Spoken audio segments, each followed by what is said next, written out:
Preamble पढ़ना है, ठीक है। प्रियम्बल का मतलब क्या होता है? प्रस्तावना। सबको मालूम है कि संविधान शुरू कहाँ से होता है?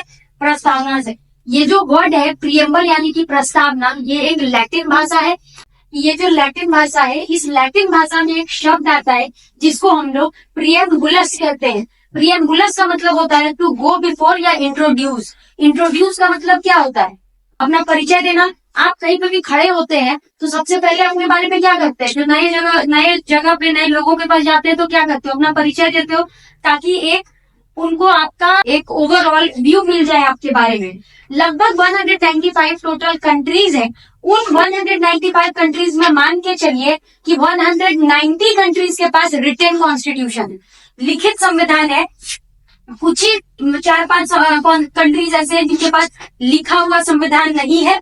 70% कंट्रीज जो है उनका जो संविधान है वो शुरू किससे होता है? प्रस्तावना से।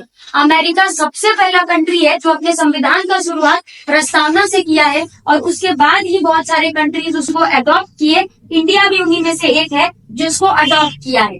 अब जैसे आप अपने बारे में परिचय देते हैं और बहुत कुछ बताते हैं, मेरा नाम ये है, मेरे पिता का नाम ये है, मेरी माता का नाम ये है, उनका प्रोफेशन ये है, या फिर मेरा जो एजुकेशन क्वालिफिकेशन है वो फलाना फलाना है। तो सेम एज दैट, जैसे कि आप अपने बारे में अलग अलग परिचय देते हैं अपने बारे में बताने के लिए, ठीक है। क्या क्या इंग्रेडिएंट यूज किया गया है? सबसे पहला जो है वो सॉवरेन यानी कि प्रभुत्व संपन्न। दूसरा है सोशलिस्ट यानी समाजवादी। तीसरा सेक्युलर यानी धर्मनिरपेक्ष। चौथा डेमोक्रेटिक यानी कि लोकतांत्रिक।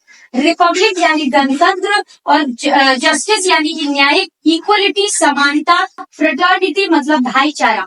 इन सारे शब्दों से, इन सारे इंग्रेडिएंट से मिल करके निर्माण हुआ है किसका? संविधान का। तो संविधान जब आप खोलेंगे तो सबसे पहला पेज जो होगा वो यही प्रस्तावना निकलता है, जो इन्हीं शब्दों के द्वारा एक कंपाइलेशन है। ये सब एक पन्ने में लिख दिया गया और उसको संविधान का सबसे पहला पन्ना में डाल दिया गया। अब जब संविधान बन रहा था तब पंडित जवाहरलाल नेहरू ये क्या किए? ये भी संविधान सभा के सदस्य थे, जो आप पहले ही पढ़ चुके हैं।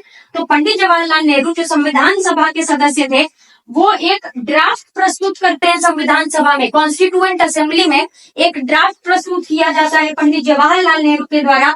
उस ड्राफ्ट के अंदर ये लिखा हुआ होता है कि आखिर भारत के जो लोग हैं उनको कैसे लिबर्टी दिया जाए, कैसे राइट्स दिया जाए, अधिकार क्या क्या दिया जाए। उसी को कहा गया ऑब्जेक्टिव रेजोल्यूशन यानी कि उद्देश्य प्रस्ताव। समझ आए क्या बोले? पंडित जवाहरलाल नेहरू एक ड्राफ्ट प्रेजेंट किए। उस ड्राफ्ट में यही विश्लेषण किया गया था कि आखिर भारत के लोगों को क्या क्या राइट्स मिलना चाहिए, क्या अधिकार होने चाहिए उनके, और उसी को उद्देश्य प्रस्ताव कहा गया। ये जो उद्देश्य प्रस्ताव है ये 13 दिसंबर 1947 को संविधान सभा में प्रेजेंट किया गया था, और इसी उद्देश्य प्रस्ताव को, ऑब्जेक्टिव रेजोल्यूशन को, बाद में प्रस्तावना के रूप में हम लोग स्वीकार करें 22 जनवरी 1947 को, ठीक है। उसके बाद प्रस्तावना में अभी तक एक ही बार संशोधन हुआ है, वो है 42nd अमेंडमेंट। और इस अमेंडमेंट यानी कि इस संशोधन के द्वारा प्रस्तावना में 3 शब्दों को जोड़ा गया, जो है सोशलिस्ट यानी कि समाजवादी, सेक्युलर यानी कि धर्मनिरपेक्ष, यूनिटी एंड इंटीग्रिटी यानी कि एकता और अखंडता। क्लियर है?